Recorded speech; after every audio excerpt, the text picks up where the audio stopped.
Hello, sweet people. I'm going to try to make this relatively short because apparently my phone storage is running out and I've got to delete some photos and junk off my phone. But I wanted to thank all the new subscribers. Welcome, welcome. And I want to thank Griff from Through the Grip and Scope. If you haven't checked out her channel, please do. And the outstanding community that she has developed there. There are so many people there that I think of as close friends, almost family, and yet they're scattered all over the country. And so Griff has been encouraging me to do more content. And I think, what the heck am I going to talk about? I'm sure I'll come up with ideas from time to time, but I just didn't want to go too long without kind of touching base. So here's today's touching base. This has been a challenging week. I started a series of lifestyle changes this week to try to get rid of some weight and to get healthier. I went to get a haircut thinking it was going to lift my spirits, and she cut it too short. She gave me what I call my chicken cut. I think I look like Miss Biddy from Foghorn Leghorn when it gets cut too short. But anyway, people have commented on my videos just how fun it has been to get to know me a little bit better, and that's what I've loved about commenting in Griff's channel so much, is you just build friendships and you can lift somebody's spirit, and you can reach out and ask somebody, how are you doing? Because you know they're going through a rough time. And so I think a lot of this channel will be just ramblings with Rosie, just sitting down and talking to a Nana, probably very similar to maybe talking to a Nana, because I'm sure if I don't keep good records starting now, I will end up repeating myself in stories like I probably do with my own family in real life. But anyway, I realize that there are many people who have no contact with other people other than through YouTube or whatever technology. And some are very lonely. Some are suffering with illness. And I've just, as I've thought about what can I talk about, I thought the main thing I want to do is try to brighten somebody's day a little bit.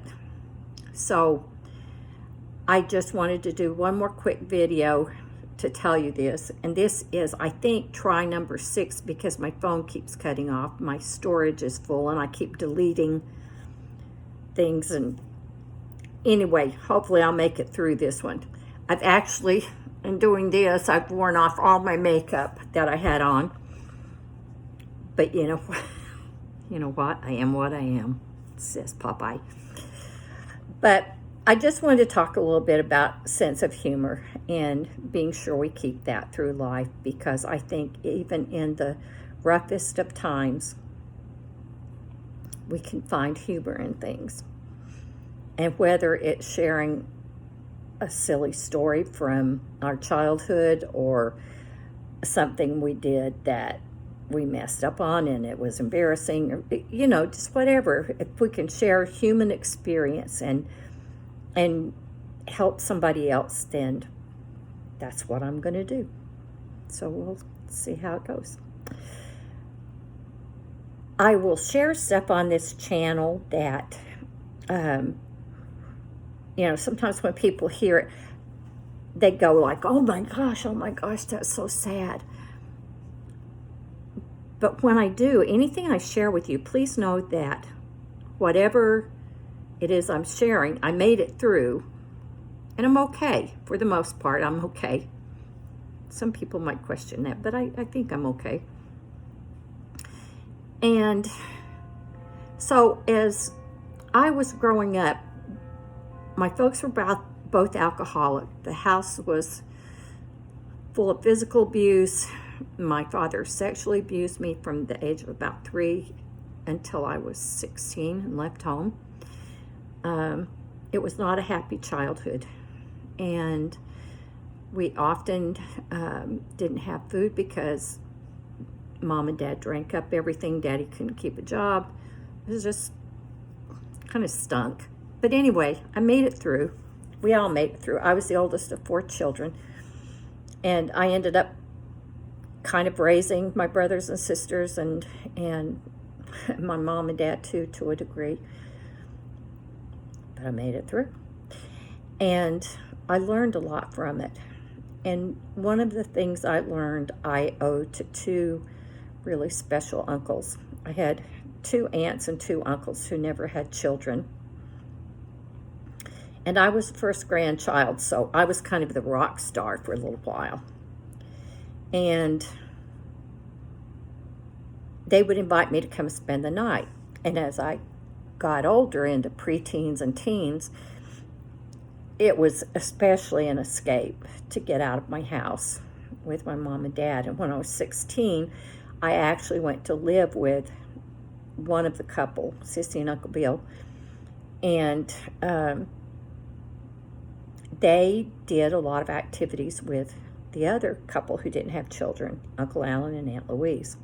So we were a tight-knit bunch, the 5 of us. And we would often, I always thought to spend the night with them was like heaven, because I felt like they were rich, and they weren't. They just had a little 2-bedroom house with a kitchen and a living room, and even Aunt Louise and Uncle Alan didn't have indoor plumbing till after he retired. But they ate well, they dressed well, they had nice clothes, not fancy, but nice and clean and whatever. So it was a little bit of heaven to go stay with them, and I just loved it. And these 2 uncles were just cards. They were cut-ups, and I loved it. And they knew I loved ghost stories, and I loved to be a little scared. And so they were always telling me some kind of tall tale, or they were always doing something. If I was going through a rough time, they would always make a joke and tell me some story that would just lift my spirits. And I realized that they were saviors to me in that respect. They helped me look at life through a little bit of a twisted but humorous eye, because I think humor can help us get through an awful lot.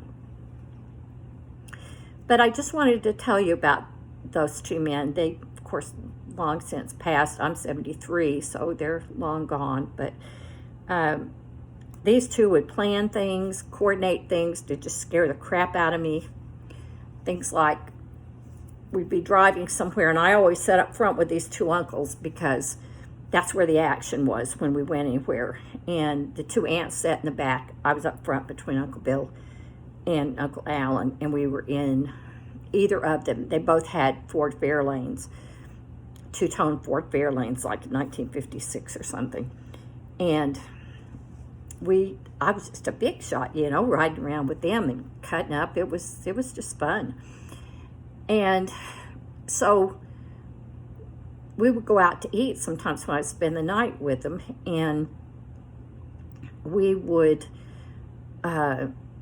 be driving back, and of course the 2 uncles were always telling some kind of tall tales, and they did things like tell me about a bridge in Jamestown where this young girl had been killed in a car accident, and her ghost still appears there on stormy nights, and that she will get in the car with people, and then when they take her to whatever address she wants to go to, they turn around and she's gone. So they're telling me this, and I'm all enthralled. And Uncle Alan goes, yes, it was just right up here. And about that time, Uncle Bill reaches behind me, grabs my shoulder, and scares the crap out of me because I think Lydia's got me. They did stuff like that at first I'd get so ticked off, and then I just loved it, and it's a part of me. It's part of my childhood. The worst one I think they ever did was we'd gone out to dinner and we're coming back, and they were telling me about this lady that they said had sold her soul to the devil so she could play the violin. And they said, you can go up to her grave, and if you turn around when it's storming, and if you turn around 3 times and stomp your foot and say, what you doing down there? She'll say, nothing. And I'm going, no, no, no, no. So, long story short, we pulled up at the graveyard, and they told me which grave it was, and it's pouring. Uncle Bill gets out of the car to let me out because I always sat in the middle between them. I go over to the grave, and of course they're all nice and dry in the car watching me make a fool out of myself. And I went to the particular stone they said was hers. I spun around 3 times, stomped my foot 3 times, and said, what you doing down there? Of course, there was no response. So I get back in the car, and I said, no, she didn't do that. And Uncle Al said, what did she say? And I said, nothing. And he said, that's what I told you. She'd say nothing. They had me. I think I had to do dishes for 6 months or something like that with a bet we'd made over that. But I just think it's important for us to lift each other's spirits and to try to lighten each other's load a little bit if we can. Those 2 uncles were just my saviors as I look back. I just keep calling them my saviors. They were my refuge when things got really bad. And I just love them beyond words. So, I just kind of wanted to touch base with this till I actually bought a camera about 3 months ago, maybe. I haven't even unboxed it, so I need to get that out and learn how to use it in my spare time and start making regular videos. I want to try to do at least 2 a week. Whether I'll do it or not, I don't know. And whether anybody's going to want to watch, I don't know. But it's just jabbering with Nana. So I want to thank everybody who's left wonderful comments. They have so touched my heart, and I hope I have touched yours in some way.